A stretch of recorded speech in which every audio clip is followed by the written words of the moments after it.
बिस्मिल्लाहिर्रहमानिर्रहीम। अस्सलातु वस्सलामु अलैका या सय्यदी या रसूल अल्लाह। मोहतरम डॉक्टर साहब, मुअज़्ज़ज़ मेहमानान गिरामी, खूबसूरत नौजवान, सबकी खिदमत में बहुत मुअद्दबाना सलाम।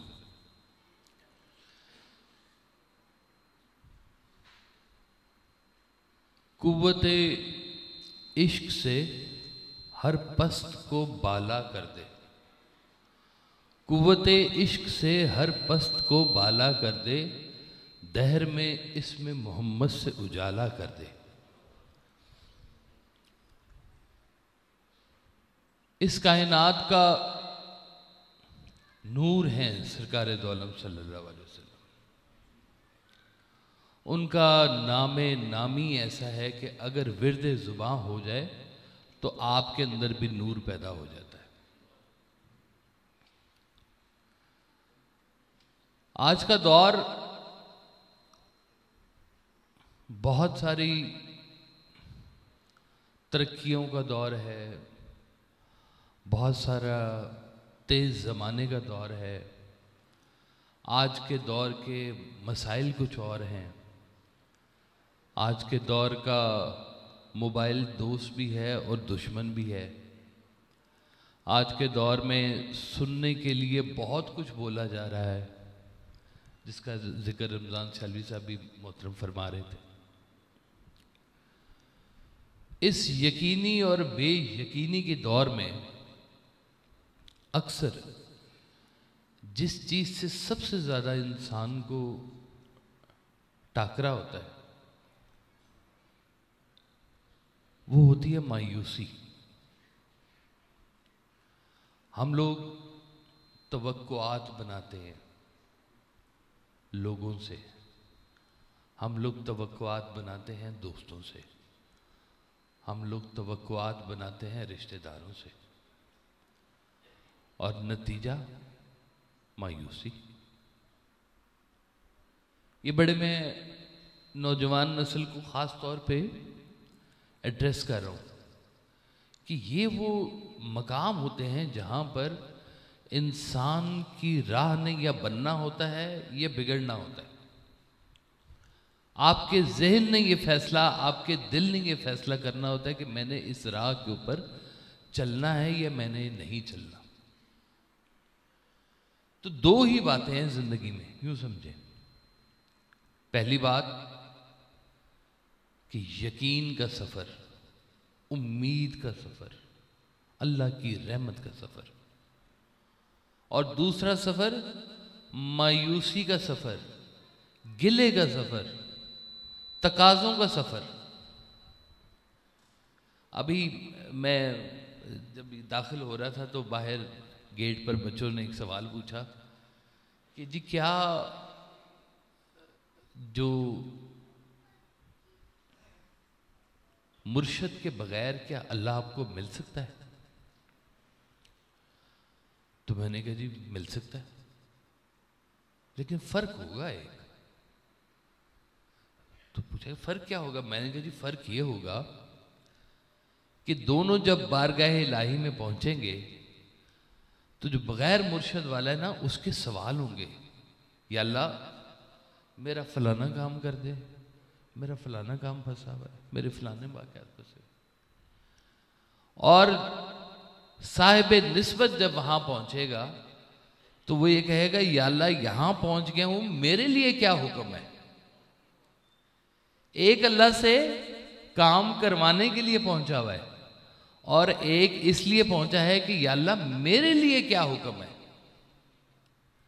ये बात आपको जिंदगी के तकरीबन हर मोड़ के ऊपर नजर आएगी, अपने अंदर ही, कि हम जिंदगी से कुछ तकाजे करते हैं कि ये होना चाहिए, वो होना चाहिए, अच्छी चीज होनी चाहिए, अच्छा घर होना चाहिए, अच्छा कारोबार होना चाहिए।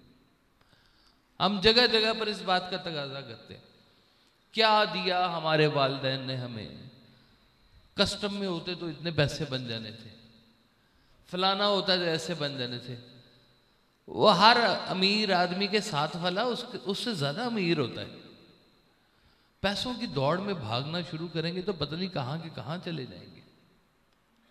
लेकिन उसी जगह पर वहां पर वो लोग भी मौजूद होंगे जो कहेंगे कि या अल्लाह, तूने हमें इस खित्ते में, इस मकाम पे, इस मकान में, इन लोगों में पैदा फरमाया है, मेरे लिए अब क्या हुक्म है।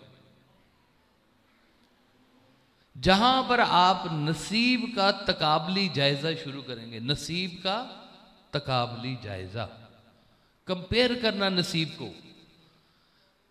इंसान देखें अपने कद की हद में कैद है, चाहे कि मेरा कद 10 फुट का हो जाए, नहीं हो सकता। जो अल्लाह ताला ने अता फरमा दिया है वही उसका नसीब है। अल्लाह ताला ने सबको शक्ल बराबर नहीं दी, सबको, वो कहते हैं सरकार वाले साहब ने एक जगह पे फरमाया है कि भाई अगर तुम सारी दुनिया के पैसे कर दो बराबर, जितने पैसा इस दुनिया में मौजूद है, कोई उसकी फिगर है कि इतने ट्रिलियन डॉलर्स मौजूद हैं इस दुनिया के अंदर अभी तक, कि सारी दुनिया के पैसे अगर आप बराबर कर दें, यानी कि कोई अमीर नहीं और कोई गरीब नहीं, सारी दुनिया के पैसे बराबर हो गए। अब भी फर्क होगा। अब क्या फर्क होगा जी?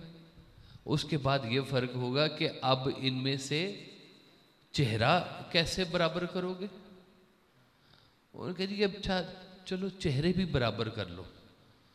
क्योंकि चेहरे बराबर हो गए हैं तो दिल कैसे बराबर करोगे? दिल नहीं बराबर कर सकते तो दिल भर कैसे बराबर करोगे? हर चीज के अंदर कहीं ना कहीं पे फर्क मौजूद होगा। इसलिए ये बात बड़े गौर से सुनने वाली है कि जहां पर आप अपनी तवक्कुआत इंसान से मंसूब करेंगे, वहां पर अंदेशा है कि मायूसी होगी। किससे तवक्को की? इंसान पर तवक्को की। एक अमीर आदमी मेरा दोस्त, और मैंने तवक्को की कि उससे पैसे मिलेंगे और पैसे नहीं मिले तो मुझे मायूसी मिल गई। रिश्तेदारों के साथ हमारे ताल्लुकात होते हैं, तवक्कुआत होती हैं, मायूसी मिल जाती है। यहां तक कि भाई आपस में, भाई बहन आपस में, फैमिलियों में झगड़े हो जाते हैं।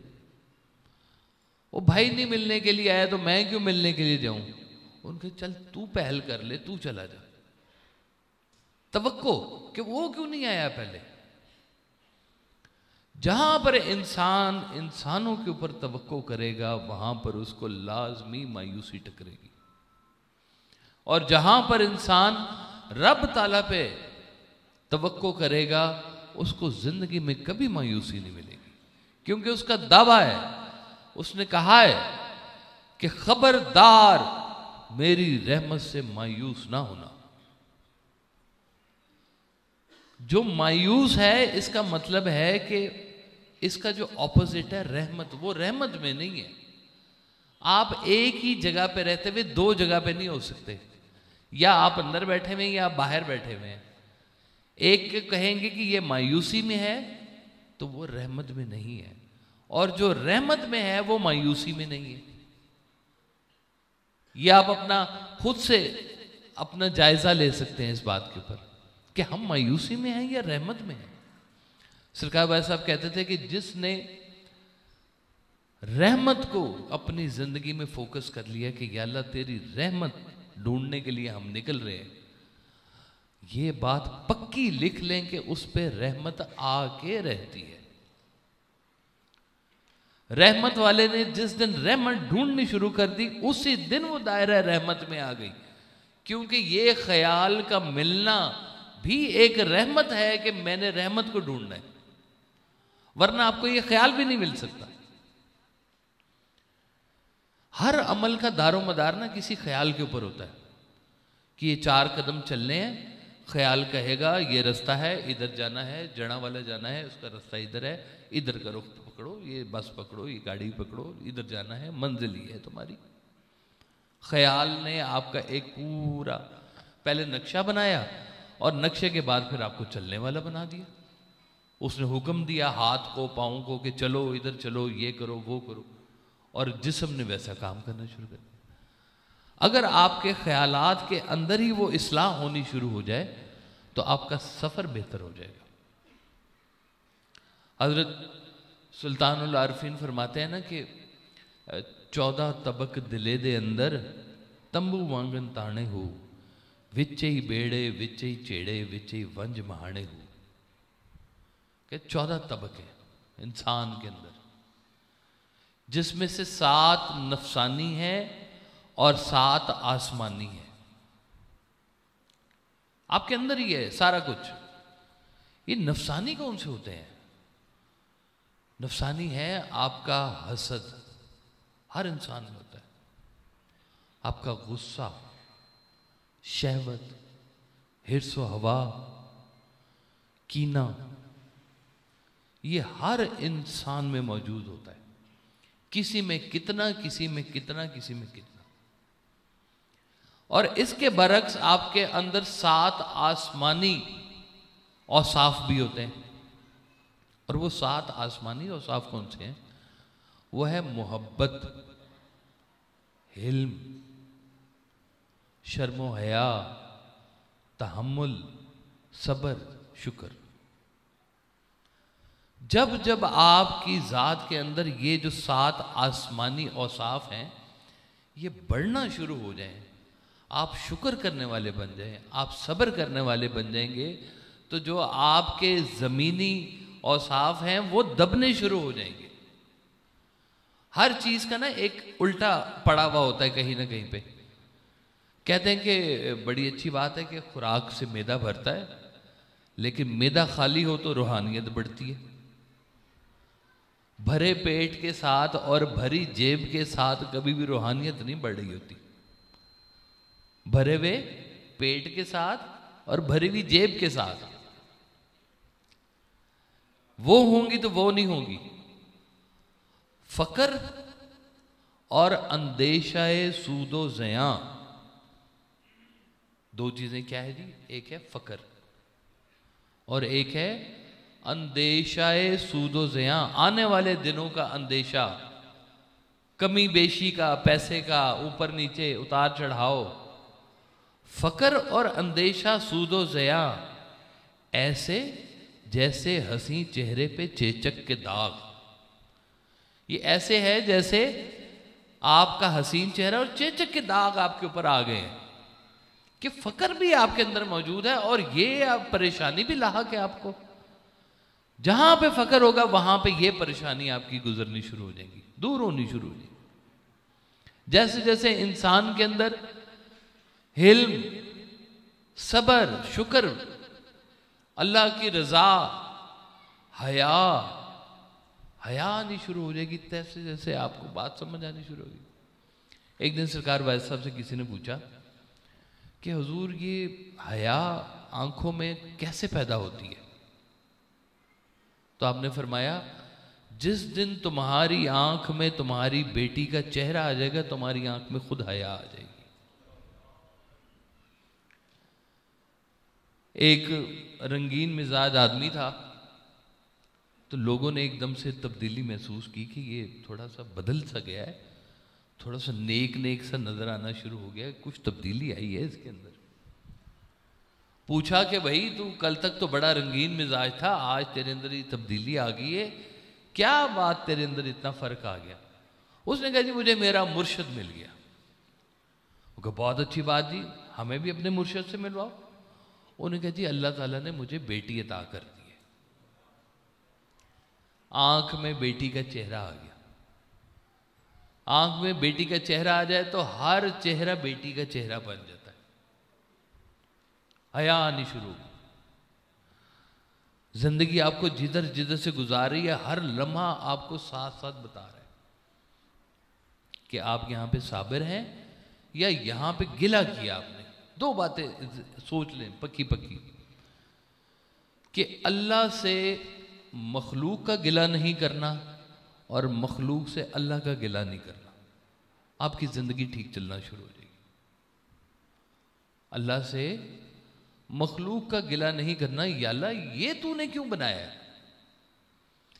मुझे याद है एक दफ़ा महफिल में ना अशफाक साहब बैठे हुए थे, तो उन्हें सरकार वैस साहब से ने एक सवाल किया कि वैस साहब, ये बिज्जू जैसे लोग भी जन्नत में जाएंगे?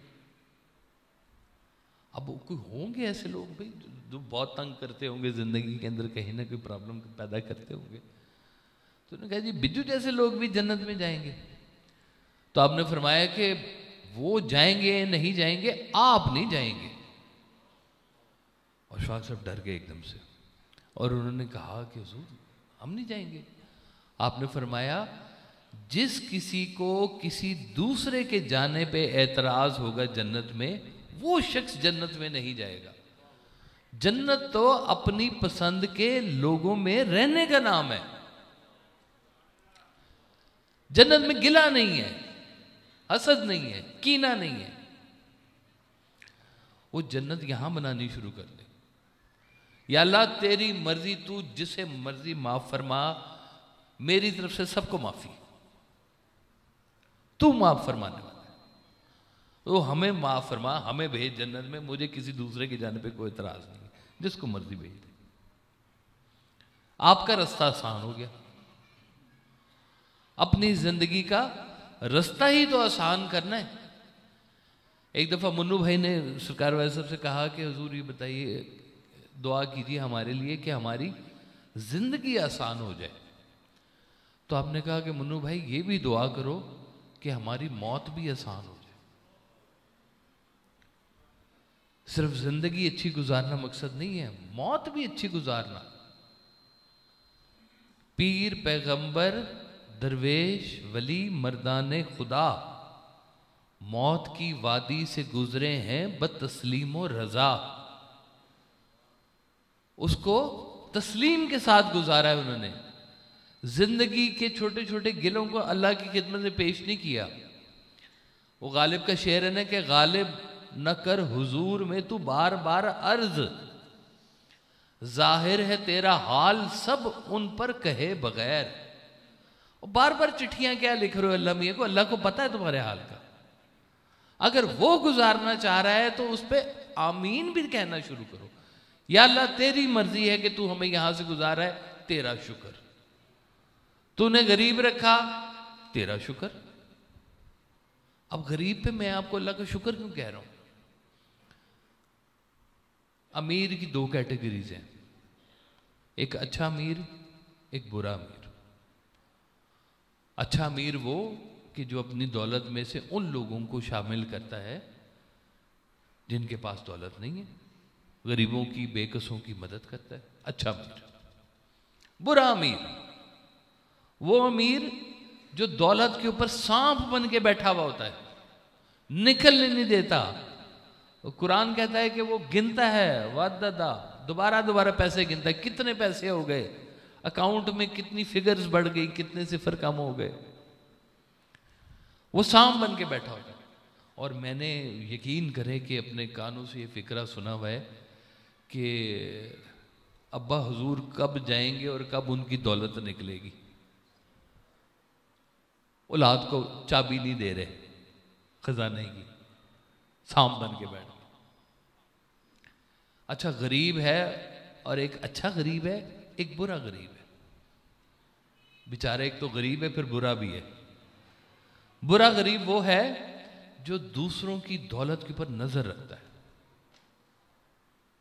है गरीब, लेकिन नजर रखी हुई है अमीर की दौलत के ऊपर। और अच्छा गरीब वो है जो अपने हाल के ऊपर राजी रहता है कि याला तेरी दी हुई इस गरीबी का शुक्र है। कहते हैं अल्लाह ताला सबसे ज्यादा उसकी कुटिया में रहना पसंद करता है, उस गरीब की, कि जो गरीब भी है और साबिर भी है और शाकिर भी है। सबसे ज्यादा करीब अल्लाह उसके रहे। तो जिंदगी में ये बात फैसला कर ले, आपको अच्छे लोग मिलेंगे, बुरे लोग मिलेंगे, लेकिन कुछ जिंदगी के फार्मूले पक्के पक्के बना ले कि अगर रुख आपका अल्लाह की तरफ है तो ये फार्मूला साफ रख ले कि जिसके पास बैठकर आपको अल्लाह की याद तेज हो जाए उसके पास बैठ जाया करें। जहां पर बैठकर अल्लाह की याद, अल्लाह के रसूल सल्लल्लाहु अलैहि वसल्लम की याद जहां पे तेज हो जाए वहां बैठ जाया करें, क्योंकि वहां पे रहमत की बारिश हो रही है, हो सकता है 2-4 छींटे आप पर भी पड़ जाए, समेट ले, क्योंकि अल्लाह और अल्लाह के हबीब सल्लल्लाहु अलैहि वसल्लम का जिक्र हो रहा है। जहां पे इसके अलावा कोई बात हो रही है उठ जाए, नया रास्ता निकाल ले। एक दफा भाई साहब से किसी ने पूछा कि हुजूर पीर सच्चा कि मुरीद सच्चा? बड़ा अहम सवाल, पीर सच्चा के मुरीद सच्चा? आपने कहा पहले मुरीद सच्चा, पहले मुरीद सच्चा, कि वो अल्लाह के रास्ते में अपना एक राहबर चाहता है इस रास्ते का सफर तय करने के लिए। सबसे पहले कौन? मुरीद सच्चा। फिर आपने फरमाया कि अगर तुम सच्चे हो तो ये बात नामुमकिन है कि सच्चे तक तुम ना पहुंचो, तुम सच्चे तक पहुंच के रहोगे अगर तुम सच्चे हो। वो कहते हैं सच्चे आदमी को तो दरवेश ढूंढ रहे होते हैं कि किधर है ये, फटाफट उसके हक में जाके दुआ करनी होती है उन्होंने कि ये सच्चा आदमी है अल्लाह के रास्ते का। तो अपने अंदर की जो सफाई है, अपने अंदर की ये जो कीड़े मैं इन्हें कहता हूं, हसद को, कीना है, बोझ है, कीड़े हैं। हजरत बाबा बुल्ले शाह साहब कहते हैं कि जो इंसान का दिल है ना, ये मिट्टी के चूल्हे जैसा होता है कि जब ये चूल्हे में आग नहीं जल रही ना तो कीड़ा फिर भी इसके करीब नहीं आता। वो कहता है कि आग तो बंद हो गई है लेकिन हिद्दत जरूर होगी मिट्टी की, इसलिए वहां पे कीड़ा नहीं जाता। और जिस दिल में सरकार दो आलम सल्लल्लाहु अलैहि वसल्लम की मोहब्बत की आग जल रही होती है, कभी मध्यम भी हो तो कीड़ा नहीं आता कि हिद्दत जरूर होगी उसमें। वहां पर ये कीड़े जिंदगी के आपको तंग नहीं करेंगे। फार्मूला पक्का हो गया कि अपने रास्ते का जो मेन रुख है, देखिए आपको दरवेश, पीर, फकीर क्यों चाहिए? अगर तो इसलिए चाहिए कि वो आपके पैसों के लिए दुआ करेगा, आपके कारोबार के लिए दुआ करेगा, आपका महबूब कदमों में लेके आएगा, तो मत जाए प्लीज, मैं आपको अभी से कह रहा हूं, ना जाए।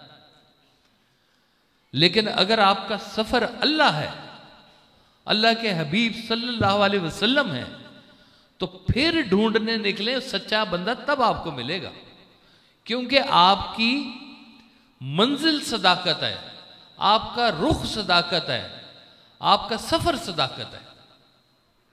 इसके अलावा के लिए अगर ढूंढ रहे हैं तो बेशक ना ढूंढें, लेकिन अगर ये रुख है तो फिर आपके लिए दुनिया और तरह से खुलती है, और तरह से आपकी जिंदगी में वाकयात होते हैं। इसके लिए बकायदा एक दफा जिंदगी में आप किसी गम से गुजरते हैं, किसी बात से गुजरते हैं, अंदर से टूटते हैं, मरते हैं एक दफा, फिर जिंदा होते हैं।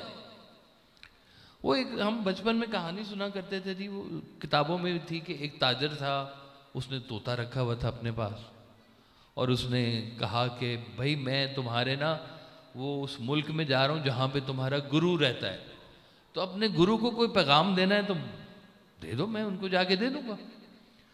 तोते ने कहा कि जी कैद है, गुरु को हमारा सलाम दें और कहें कि जी हम कैद में हैं, तो हमारे लिए बात बताएं। वो ताजिर चला गया, उस शहर गया, जंगल गया, तोतों के गुरु को मिला और कहा कि वो आपका एक मुरीद तोता हमारे पास है वहाँ पर, उसने ये पैगाम दिया। वो बादशाह गुरु तोता जो था, जब उसने ये बात सुनी तो एकदम धाड़ से ज़मीन पे गिरा, मर गया। और उसके देखते देखते कई 100 तोते ऊपर से ज़मीन गिरे, ज़मीन के ऊपर मर गए। ताजिर ने ये मंजर देखा तो बड़ा हैरान हुआ कि यार ये क्या मंजर हुआ। वापस आया तो तोते से कहा कि जो कैद में जो तोता था कि भाई तुम्हारा मैंने सलाम दिया था वहाँ पर, पैगाम भी दिया था। ये वाकया हुआ है कि वो सुना उन्होंने और वो एकदम से दरख्त से नीचे गिरे और इतने 100 तोते वहां पर मर गए। जब तोते ने ये बात सुनी तो वो भी वहीं पिंजरे में तड़पना शुरू हो गया और वहीं पे मर गया। ताजर को बड़ा अफसोस हुआ कि ये मैंने क्या किया, अच्छा भला तोता था मेरा, तो इसको मैंने क्या बात सुना दी है। उसने वो तोते को निकाला, पिंजरे से निकाल के दीवार के ऊपर रखा तो तोता फुर से उड़ गया। उसने कहा ये क्या है? उसने कहा यही तो मेरे गुरु का पैगाम आया था कि मरने से पहले मर जाओ, तुम जिंदा हो जाओगे। ये जो अपने आप को मारना है ना, ये अपने नफ्स को मारना है। आपकी एक चीज अंदर से, हसद आपका कहीं अंदर खत्म होगा तो आपके अंदर कहीं हिल्म पैदा होना शुरू हो जाएगा। आपके अंदर कीना खत्म होगा तो कहीं मोहब्बत पैदा होनी शुरू हो जाएगी। आपके अंदर हिर्स व हवा खत्म होना शुरू हो जाएगा, आपकी आंखों में हया आनी शुरू हो जाएगी। तो बस ये बात और अपनी जिंदगी में ये दुआ रखें, हम सब भी दुआ करते हैं कि या अल्लाह ताला हमें नेक लोगों की संगत में रख, हमें नेक लोगों के रस्तों के ऊपर चला।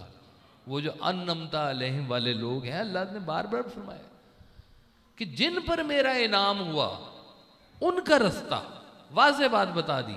अपना रास्ता अल्लाह ने इंसानों में दिया हुआ है, हमारा सफर इंसानों में से होके गुजरता है। और उसने कहा कि उन लोगों का रास्ता, दुआ है उन लोगों का रास्ता कि जिन पर मेरा इनाम हुआ, ये है एहदिनस सिरातुल मुस्तकीम, सीधा रास्ता। तो जिंदगी में जरूर ढूंढें वो लोग जिन पर अल्लाह का इनाम हुआ, उनके करीब जाकर बैठे हैं, उनके आस्थानों पे जाके बैठे हैं, वहां पे रहमत की बारिश हो रही है, 2-4 कतरे अपने नसीब के लिए भी समेट लें। अल्लाह आप सबका हाफिज़ नासिर हो।